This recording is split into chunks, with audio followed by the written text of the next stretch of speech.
Hello, and welcome to the Women's Stories podcast, where we share wisdom and our stories.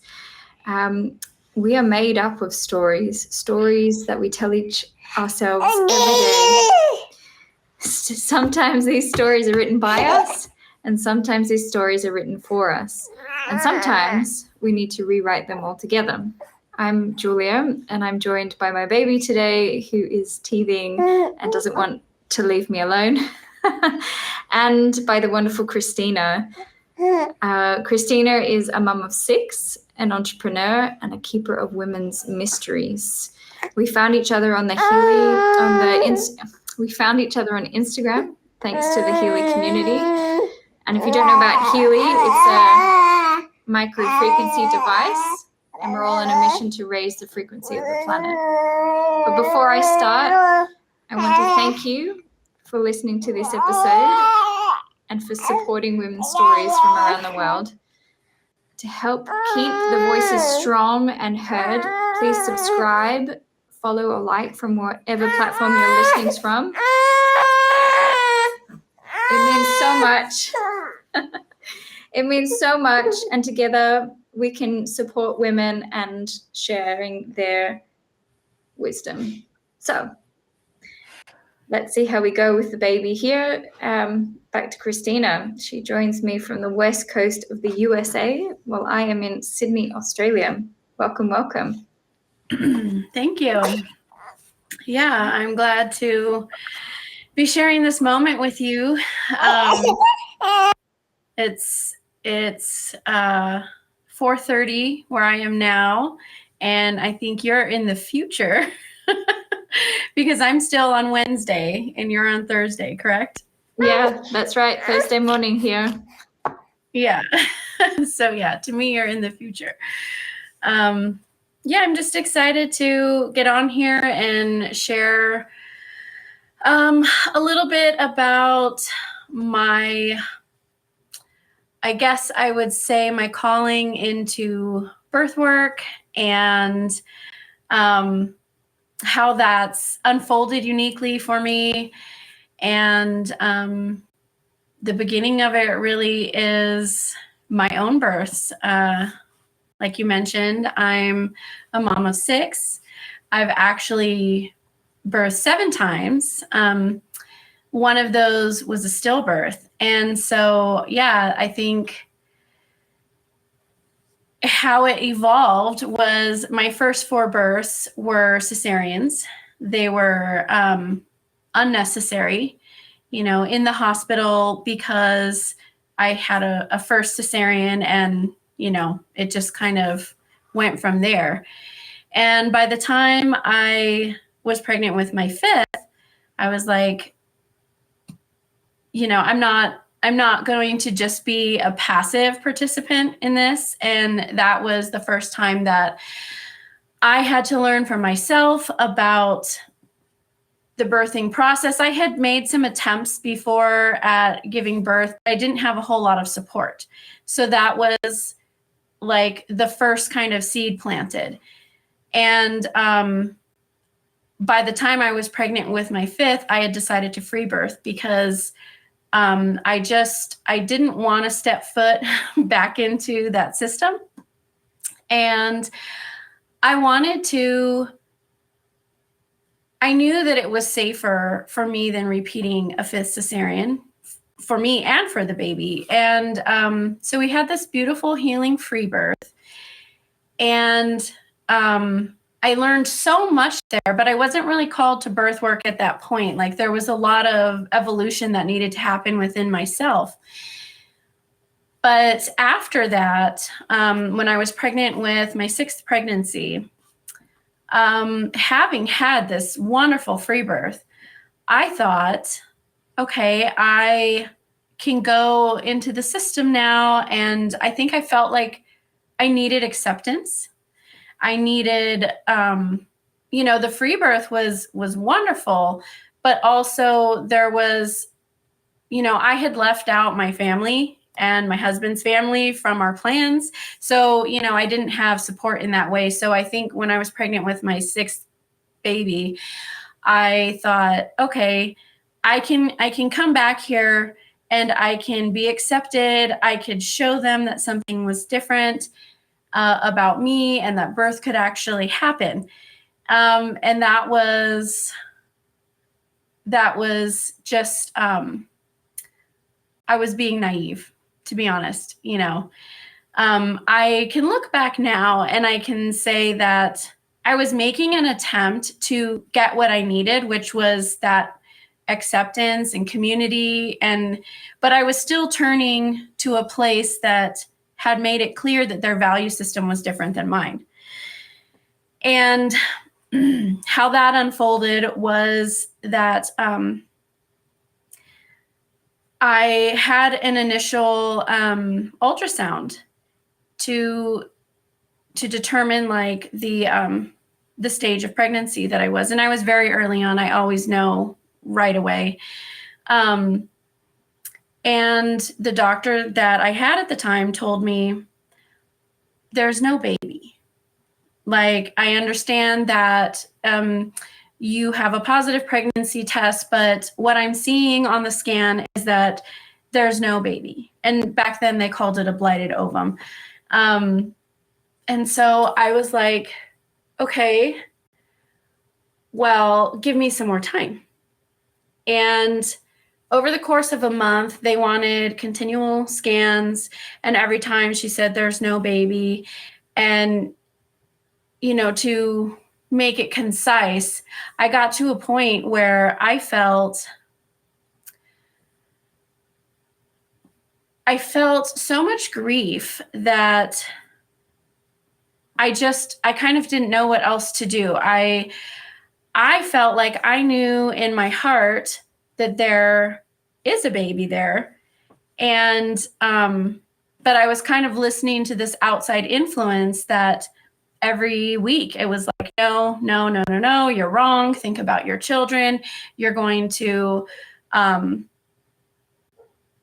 have a miscarriage, and then you're going to end up in shock and sepsis. And, it was a very traumatic experience. And at the end of, I'd say it was a month and a half of, asking to see other practitioners and continually going to these scans and being told that there was nothing there, I said, okay, I must be grieving so hard that I just don't want to accept what is. And so I did schedule a D&C, and I showed up to that appointment, and my blood pressure was through the roof. I was in the midst of a panic attack, and I was begging this whole time throughout that period of time. I had been begging for an abdominal ultrasound. That prior to that, it was all a vaginal ultrasound.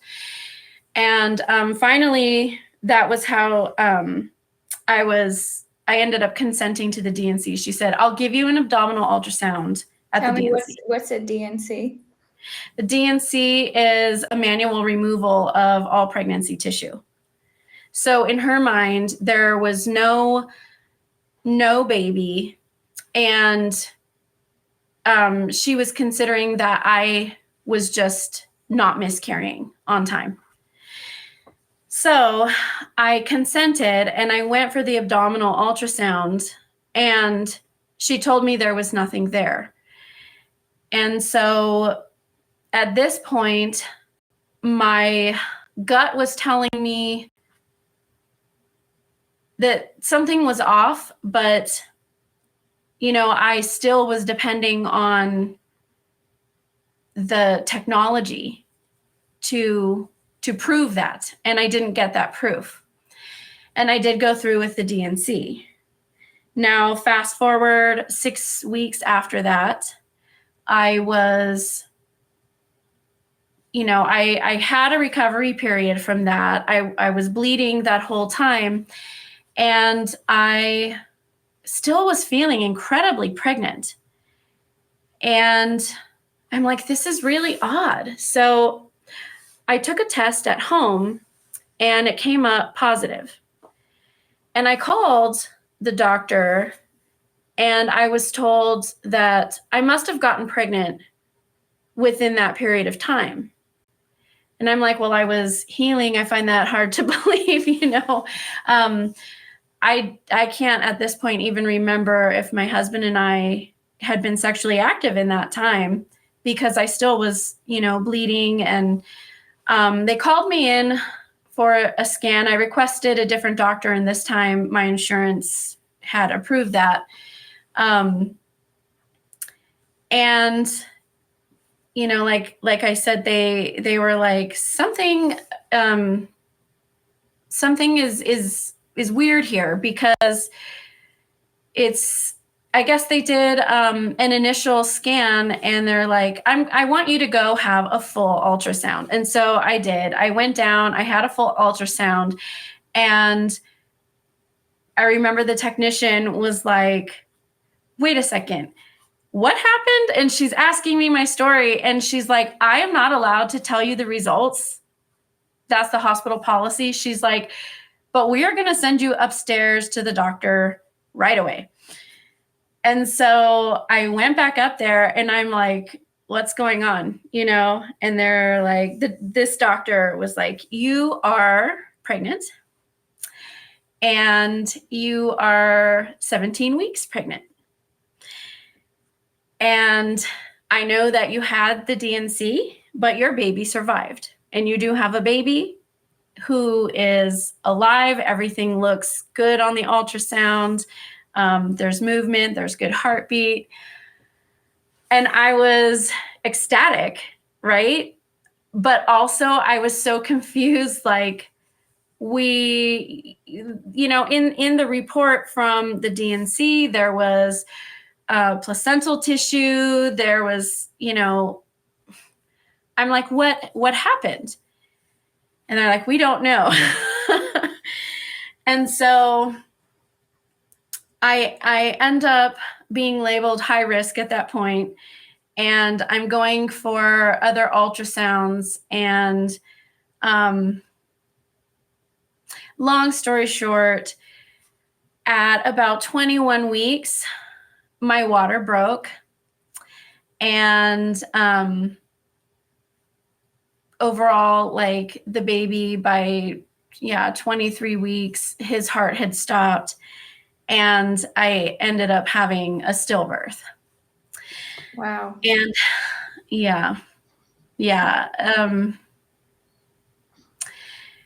so that was my very last time entering into the system for birth. As you can imagine, like, any bit of holdout that the hospital is the safest place, that the technology can give us answers when we don't know what's going on, my opinion really changed at that point, because having had a free birth, I had to depend a lot on my intuition. I had to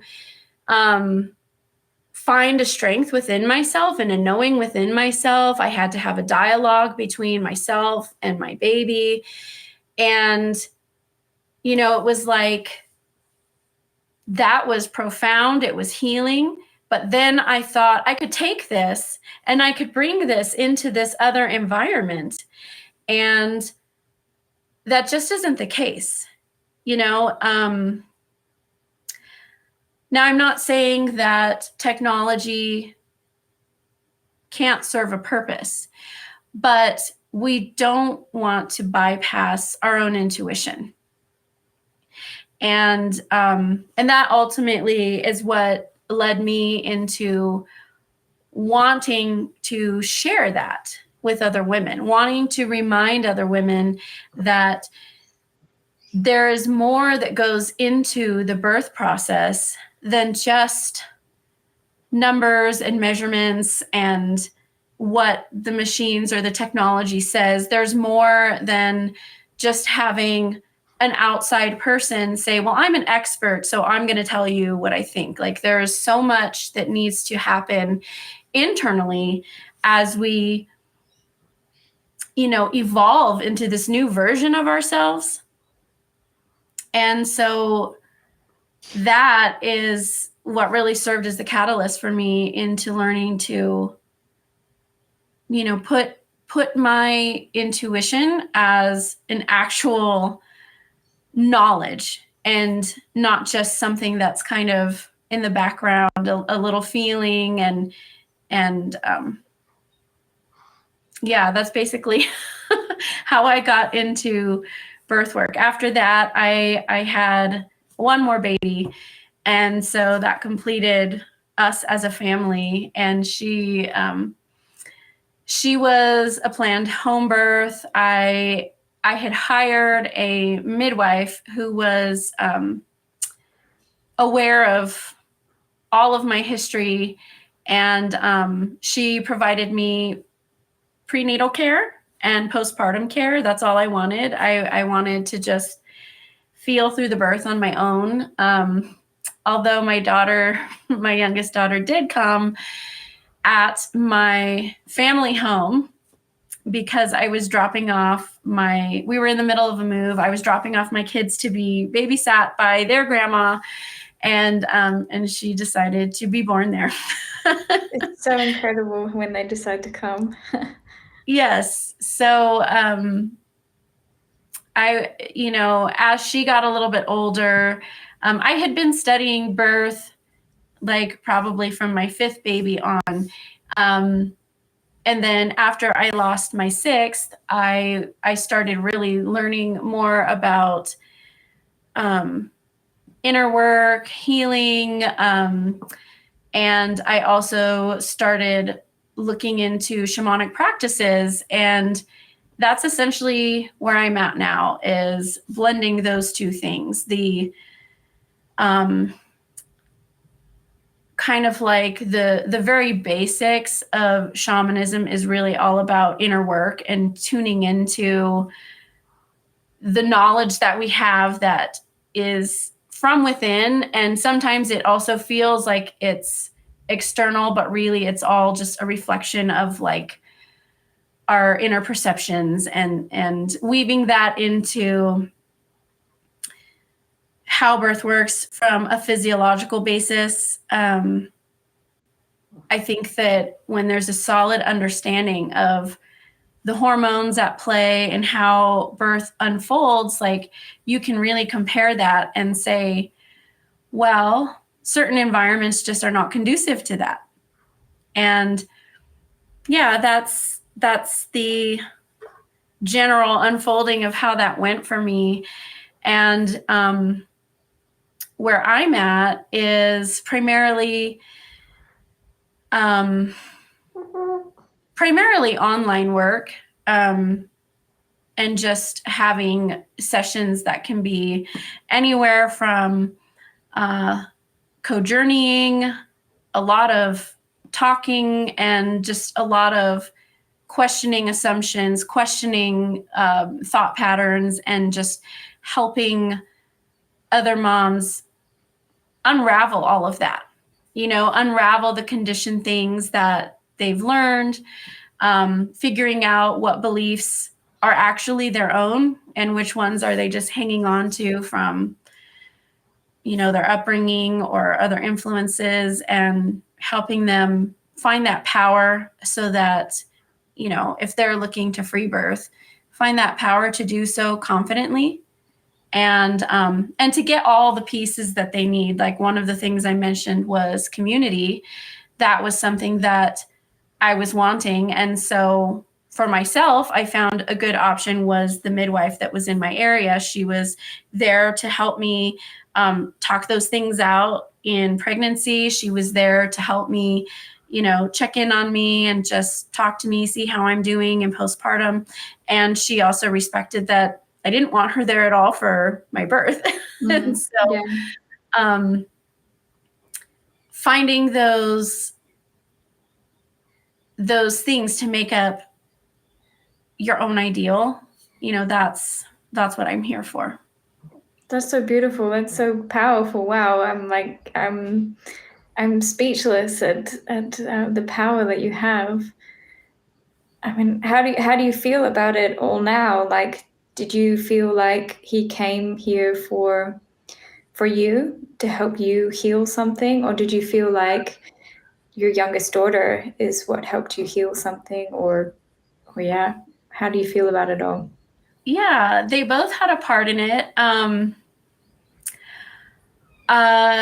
Doing the shamanic side of things, I have journeyed and I have met with him and I've asked him directly, and he plays a role of like a seed planter for me. Like there will be little seeds of things and I'm just like, okay, I'm following your guidance. And I really had the understanding that he did not intend to incarnate in this time. I don't know if it was something changed just in our environment, in our home life, or what exactly it was, but I do think that he came to make a connection with me so that I would start paying attention, in other words. So I would start looking and seeing, okay, there is more in this universe for us. There is help and support outside of what we can see. And in fact, when I was pregnant with my daughter, so every baby, I've always had a dream. That's how I know I'm pregnant. I've always had a dream of a baby coming to me, and I can tell who they are, and I get a little glimpse of them. And so when I saw her, I knew she was a little girl, and there was another little boy baby with her. And I kind of was like, oh, whoa, because I'm like, is this twins? And but every time I dreamt of her, I'd call to them and she would come to me and he would stay in the back. And so then I was like, okay, I think we named him Samuel. I'm like, okay, I think that's Samuel. And that was the case, and I just got the impression that he was there just kind of like hanging with little sis, making sure she's okay. And like she doesn't have any recollection or memory of anything like that. She's only 5. But yeah, I just think it was another example of how he's like, I'm still with you and I'm still watching over, and I'm like, I'm here. I love that you've been able to reshape the story about what happened and find such strength and power for it and redirection in your life. I mean, yeah, I think that every baby comes with a message, and yeah, it's amazing. How was it having 4 children at home already when you were going through all of that? Yeah, I had 5. I had 5 at home. Oh, right, and you had 5 at home. Yeah, it was a roller coaster emotionally. And, I was so busy. And I think that that's why initially with Samuel's pregnancy, when the doctor really started going on about think of your other kids, and, because I knew that I could wait to miscarry on my own, but, she kept going on about like, if it doesn't happen and you'll get an infection. And it was just like, I mean, I believe with any pregnancy, we are so open. It is just such a liminal space that we're in. And, all suggestion can really weigh on us. And, and I think that's like why it's so important to, choose to surround yourself with the right influences. But at that time, it was a lot of up and down, because I was grieving the loss of, I thought was a baby, but I was told wasn't. Then I went in for a procedure that up until then I was pretty adamantly against, but like in my grief, I just, okay. And then I'm grieving that loss. And then I'm finding my pregnancy again. And then I'm seeing there is a baby. Like I could look at the screen and see, you know, movement. And then I'm thinking, oh, like, you know, we're celebrating that, oh, he's fine, you know, and then my water broke. And then I was on bed rest for a time, doing everything I could to try to keep him. And then his heart stopped. And then I lost him. And right before that happened, I had seen a specialist and his heartbeat was slowing down at that point. And I remember I just went home and I said, I need everyone to go. Like you can imagine, the house is loud and chaotic. And I mean, everybody was still pretty young. So my husband took everybody out of the house, and I just had a conversation with him. And I was like, okay, Samuel, you know, I want you more than anything, but I don't want you to be here in pain. Yeah. I don't want you to be here in a struggle, in a way that you didn't intend to come. And at that point, you know, I had just said, I love you, and whatever you decide, you know, I'm okay and I'll be okay. And I want you to be okay too. And it was a really hard conversation to have, because, you know, I just wanted to keep the hope alive. I just wanted, you know, as you could understand, I mean, I want the happy result that he's fine, he's born, and we get to live life together. But I felt like it was really important to say what I did and sort of surrender. And I think within the next day or two, his heart completely stopped and he was gone. And, you know, then there was that up and down again. Yeah. How did you know to have a conversation with him? I don't know. I think I just felt it. I just felt pulled to, and I think I'd been talking to him, you know, in general, but it just felt like I needed to release something. I felt like I was hanging on, and I felt intuitively like he was hanging on for me. And so I kind of released that, and, you know, and I just said, I want what's best. And,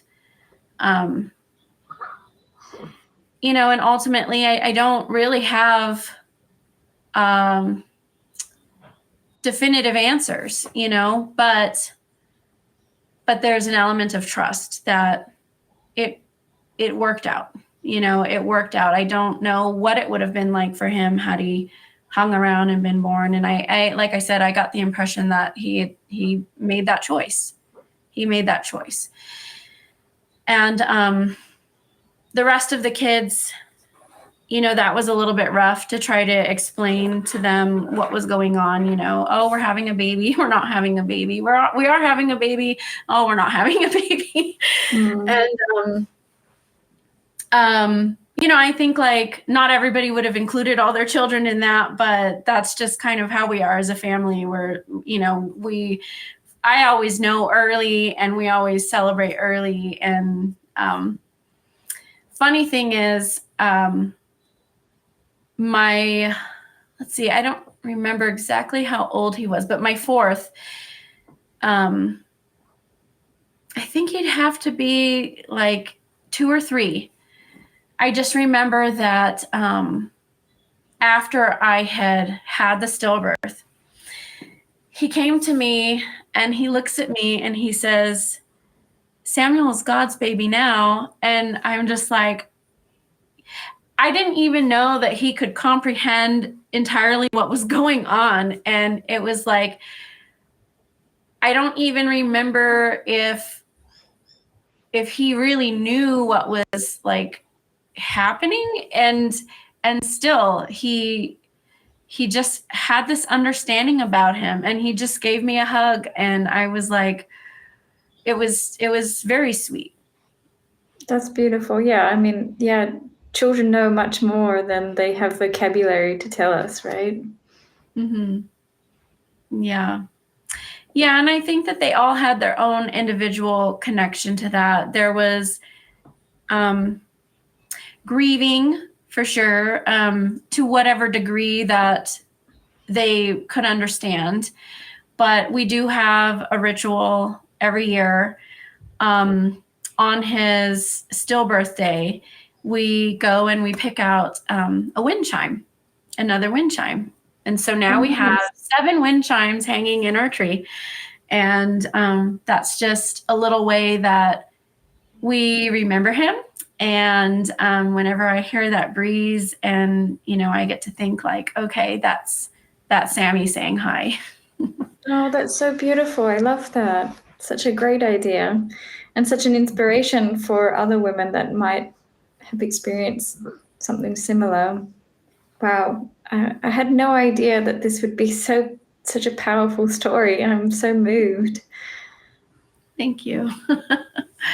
So, what is life like now as a mother of 6? Now it's busy in a whole new way. I remember days that I would just pray for bedtime to come, and there was so many diaper changes, and I definitely felt like some days I was underwater, but the joy that I would get too from the whole experience, it was just like so worth it. And now it's different. Like everything is easier because my youngest is 5, my oldest is 16. Everything is easier, and yet I'm seeing now my teens especially, and my adolescent who's coming up next. I'm just seeing them develop into these new kind of people. They're not quite all the way adults, but man, it's such a trip. Like it is so interesting to watch them, develop who they are and make these choices. And it's like, I was not a perfect parent at all. Neither was my husband, but getting to know these people and actually like enjoying them and thinking like, you're fun to be around. Oh, that's cute. Mm-hmm. And what's your process for the identity shift that happens through motherhood? Because it's never the same, right? You have your identity before you become a mom, and then that totally changes. And then once they're no longer a baby, then it changes. And then when you add another one, it changes. And as they get older, it changes. So what's your process with this fluctuating identity as a mother? Yeah, I think I have had to reinvent myself so many times. And if I'm honest, I think I kind of enjoy that process. So it's not like the worst for me. I do have just as much resistance as everyone else to kind of being thrust into the new thing. But I actually kind of enjoy like picking things apart and seeing like, okay, who do I want to be now? like what is this that we're going through? And there's in each stage, it's always about surrender, and it's always about being honest.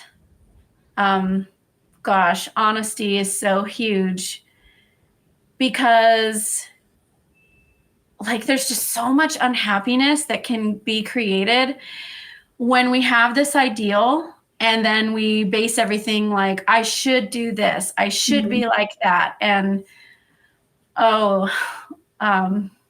it's not a great place to be.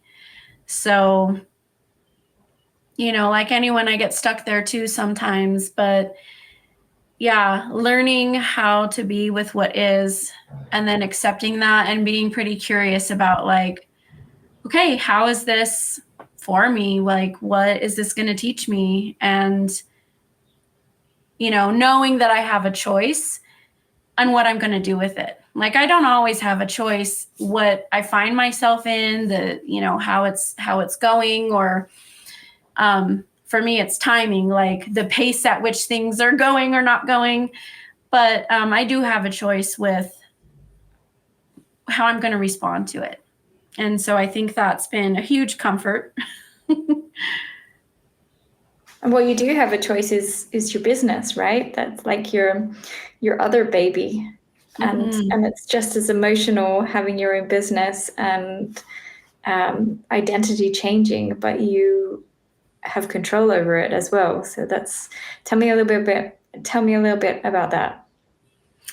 Yeah, I think that I've had to learn that, like a baby, it grows in its own time. And sometimes it takes a little bit longer than maybe you want. It relates to like that feeling I had when I had so many little ones all in diapers, and it was amazing and it was fun and it was messy. And it was like, sometimes I'd be in tears by the end of each day for a while, because it was just so challenging and emotional. And then you'd also see how, just how special it all was, right? And so a business is like that. It's very much like that. It grows at its own pace. I think the biggest thing that I've struggled with is wanting to force certain things to fall into place. And, and again, the same kind of pattern of, wanting to take advice from people that are like, oh, well, this is how you do the business. And, other people saying, this is how you do it. And learning again, all over again, just like you learn with every baby, you have to relearn it all again. A business is the same. Like, it isn't just like, oh, I've worked on trusting my intuition and now I trust it all the time, every time, No, I still had to discern, like, okay, this is advice being given to me, but I have to question for myself, does that work for me? Do I want it to look like that? And, I would go down trails where I'm like doing all this and it's working, but then I'm like, this isn't how I want to do things though. Like, I'm not happy like this. And so, I've had to kind of scale things back, reassess, reinvent myself or the business, and then say, okay, now I'm here for this. And I still do that, and I think I'm just like, I've just accepted, as I learn and grow, so does my business. It's just an extension. I love that you can compare your business to the journey that you have with the baby, because it's so true. I'm right in the middle of that as well, having a baby and a baby business, and it's just like crazy and fun and exciting, but also like a complete head screw. Like, why am I doing this some days? And then I love this so much some days, kind of thing. Oh yeah. I've definitely tried to hide from the birth work aspect of my business, because I've tried to lean into just only addressing the spiritual side, and then but I always get called right back, and it's like, and then I have to work on timing and being patient and letting it gestate and birth on its own, because I need the time and the growth. I think any kind of business where you're helping others, whether it's in some sort of service or like birth work or intuitive work or coaching, anything like that. We really have to work on ourselves first. And the parallels are always almost comical. Like you'll be talking to people and you'll be seeing people that are having like maybe sticking points in progress of whatever it is that they're trying to accomplish. And you might find, that is a sticking point for me too. And then you have to do your own work and heal those things. And then when you can expand a little bit, now you're able to hold a little more for your clients, and then they have room to expand too. It's like, it's always a work in progress. Yeah, I resonate with that a lot. So what are your experience? What are your highlights or some of the most amazing stories you can share with us from your clients?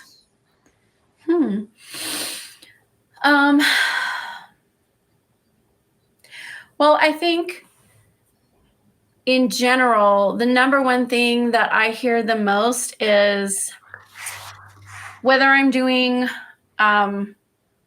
more counseling on like the intuitive side or birth, it really hasn't mattered. The number one thing that I hear is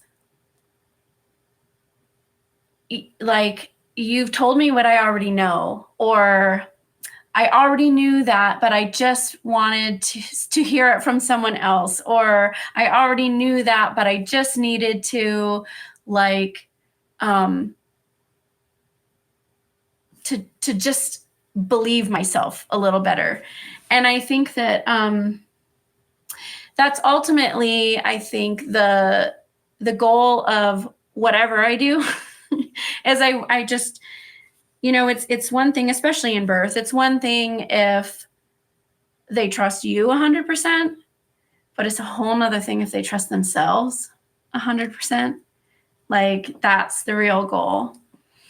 And, without going into too much detail, I think a lot of times, because we all kind of grew up in an environment where, for the most part, we're told not to trust ourselves.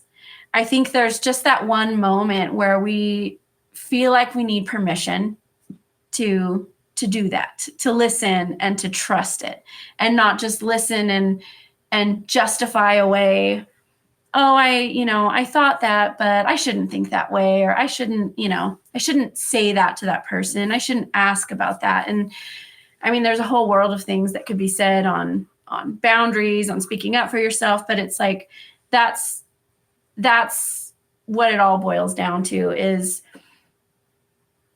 giving yourself permission and building up that experience to trust yourself 100%.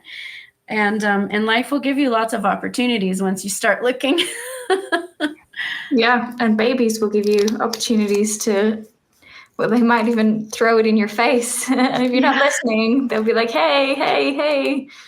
Oh, yeah. There's like, I kind of enjoy looking at it as like, they're not just babies, but they're actually, like our ancestors, our elders, and they're here to teach us, and they're here to mirror for us all the things that we don't want to see, like the example of maybe there's something that you say negative about yourself and negative self-talk, and then all of a sudden you hear that come out of your child's mouth, and you're like, oh no. Yeah, I think I think that's the case with me, because I have two girls, and I'm just like, whoa, I have totally done a 360 on the way I talk in front of them, the way I look at my body in front of them, the way that what I expose them to. And I know they're going to be exposed to a lot of negative talk in the press and with friends and external factors. But with me, I want as much as possible, because I'm not a perfect parent either, and neither is their father, but as much as possible to see that their bodies are a safe place. Yes. And that trust can be there. That is so important. And I think even the repair, when you do catch that, and to be able to, find that humility to not always have to be right as the parent, but to say, yep, I've made a mistake, and here's what I would like to say better, and I really think that They learn a lot when we're willing to repair, when we're willing to have humility and admit our faults. I've just seen that with my own kids, especially as it progresses with having 6, like your parenting changes and shifts, and like how I parented my older 2 is different than how I parent my youngest ones. And I'm still the same person, but yeah, I think Are you the same person? maybe not entirely, no. Definitely having more humility though, and it allows for conversation a lot easier. They can come to me, especially my older ones, like being teenagers, we still have those moments of misunderstanding, but when it really matters, they come to me, they seek me out, they want to talk to me, they want to share, I think maybe I said this and it hurt someone's feelings. And, I admire that. I admire that ability to be humble and ask for help, because I know that was something that I had to learn as an adult, that it was okay to ask for help. I did not want to do that because it felt like I was admitting that I didn't know something. And now, I'm 40 and I'm like, I don't know anything. And like, that's okay. And I'm just here to learn and experience and see what comes up, and what comes up for me is important in my journey, and different things come up for different people, and that's relevant to them, and they're learning their own things. And yeah, it's a lot. I wouldn't say it's necessarily easier, but it's a lot more fun. Yeah, we've got some breakthroughs as well. Perhaps we'll leave the conversation there. But that was so amazing. I'm so inspired by you. Wow. Thank you so much for sharing that. To end on, I just want you to reflect with us about rewriting our stories. So the theme of this podcast is women's stories, and we tell ourselves stories every day. But sometimes we need to rewrite those stories, because sometimes those stories haven't been written by us in the first place. They've been kind of placed on us. So what are your thoughts on that for anyone that's listening and that they need some encouragement to rewrite their story? Yeah, I think recognizing, first of all, that we